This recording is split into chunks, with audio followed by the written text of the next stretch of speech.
Good morning and happy Sunday.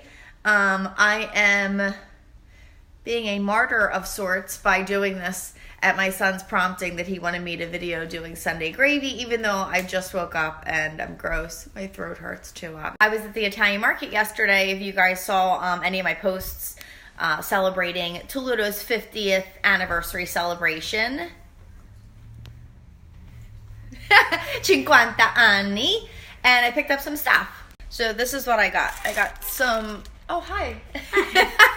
I got some fresh sausage. I actually got the sweet Italian sausage and I got the one that has broccoli rabe and char provolone. But my son doesn't like that, so I'm not gonna put in the gravy. I'll probably make sausage and peppers, which is, I got cut off before. And then like I said, I went to my butcher and I got what's called a gravy pack, which is such a game changer. It's a big slice of beef, two sweet links and a hot link, and then a giant pork chop. It's perfect. If you don't happen to have a butcher who carries that, it's rare. I think it's just like a local thing. You just get like a nice, maybe a piece of London broil or chuck, something. It's going to break down, so it doesn't matter what kind, if it's like a tough cut of beef. And then of course, sausage and pork is easy to find. If you don't have a piece of pork, that's fine, because the sausage itself is obviously pork. And then I went out front and got some basil for myself. If you've been following me for a little, you know that I have a bit of a garlic allergy. Actually, that's why my throat hurts, because I ate something yesterday with garlic and my throat's like killing me today. That's the byproduct of it. Anyway, I'm going to put 2 cloves in and it'll just cook down and get soft, but you want the flavor. And then last, usually I would use maybe a small onion and some grated carrot for some natural sweetness, but I don't have any of those today. So I'm just going to do it as is.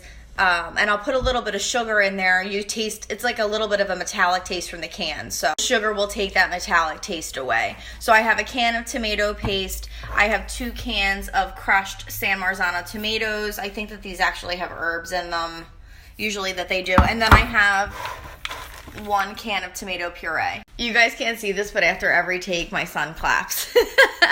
Other thing that I do have in my pantry at all times is a bunch of different tomato things. So really, honestly, just use whatever you have on hand. It's just what I happen to have. Everybody kind of likes their tomato sauce, gravy, marinade, whatever you want to call it, a little bit different. I do not like chunks of big tomatoes or big chunks of tomatoes in my gravy. It's just off-putting to me. So I like it mushy, smooth. I, God forbid, would never put like a can of diced tomatoes in my gravy. It never really breaks down. If you're not using fresh tomatoes and using like a potato masher or something, it's not going to fully break down. It just doesn't happen. So the last thing that I'm going to use, and you know, everybody again has a variation. Salt. It's fat back. Not that stuff we get on our backs in the summer around our bathing suits, but this is fat back. However, I'm not going to use that because I made bacon this morning for breakfast. And I have some delicious bacon grease. So obviously I would not let that go to waste. I'm going to use it in my gravy. And then last but certainly not least, and then when I was at Toludo's yesterday, I got 2 bags of these meatballs. They're just little guys. They're originally for escarole soup, but I'm going to put 1 of them in there. I'll take all the help I can get. And then when all is said and done, I bought a pound of gorgeous fresh cut Toludo's spaghetti. So it's going to be perfect when it's done. The sauce will stick to this really well. So let's get started. So the first thing I'm going to do is turn my pot on to let that get hot, and then smash my garlic.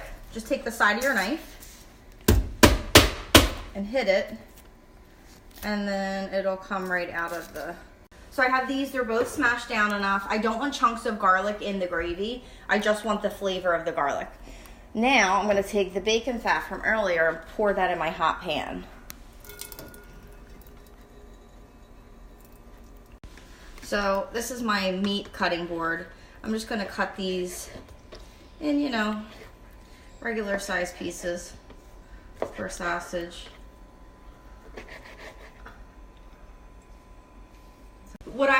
I just changed my thought process a little bit. If I put the garlic in now, it's just going to burn, and I have to sear off the meats. So I'm going to sear the meats first, then put the garlic in when I use the tomato paste, and then let it kind of cook from there. Secondly, I have my gravy pack here, which I really just want to put some salt and pepper on the The sausage doesn't need it, but that will. All right, in the meantime, while I was doing that, my oil got too hot and I could tell it was smoking, so I moved it to the back burner, but I'll put it back on there. You just don't want it to burn. You want everything to cook but not burn. Hear that sound? That's what you want. I tend to put the bigger pieces in the middle because the middle's the hottest on my burner, and I don't want the sausage to burn. Well, I don't want any of it to burn, but this just helps. I actually have a couple pieces left over that didn't fit in there, and to be honest, this is more crowded than it should be. You want it to brown and not steam, and if you have too much in the pan, that's not going to happen. So to counteract that, I'm going to turn my burner up.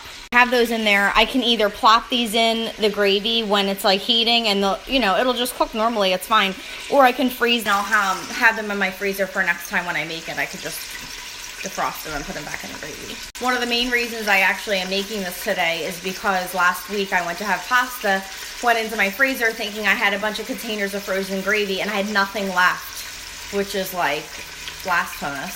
So I needed to stock up and get my freezer ready for it. All right, so see that brown goodness? That's exactly what you want. But now I'm going to turn it down because I do not want it to burn.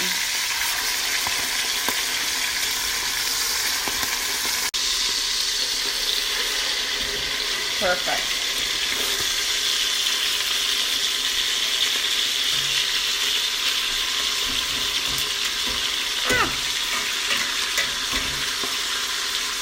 So now I'm going to take one of the pieces of meat and move it over. I have a 6-ounce can of tomato paste. It's going to go right in that fat to fry.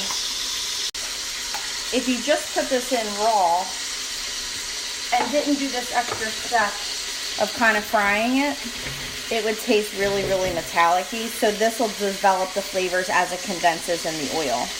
All right, see how this is getting beautiful, and actually right there, it's exactly what you want. And now I'm gonna add the garlic in there, which I almost forgot if we're being honest. And I put in a little pinch of red pepper flakes too. Okay, so this is all perfect deliciousness. And I'm going to take my tomatoes and add them right in.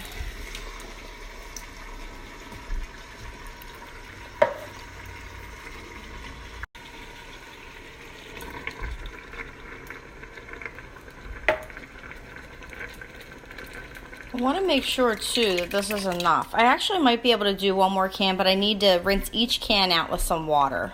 So I rinsed each can out, poured it into one. I don't know why I do that, but I just always do.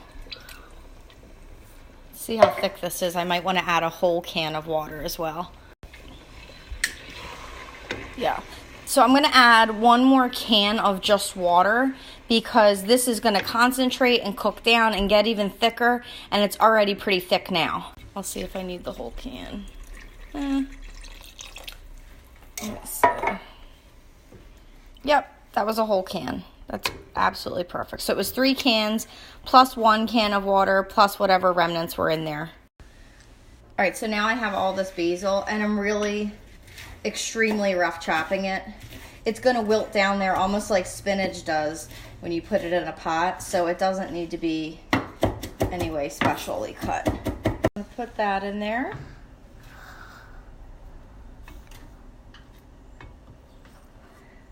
And then some salt.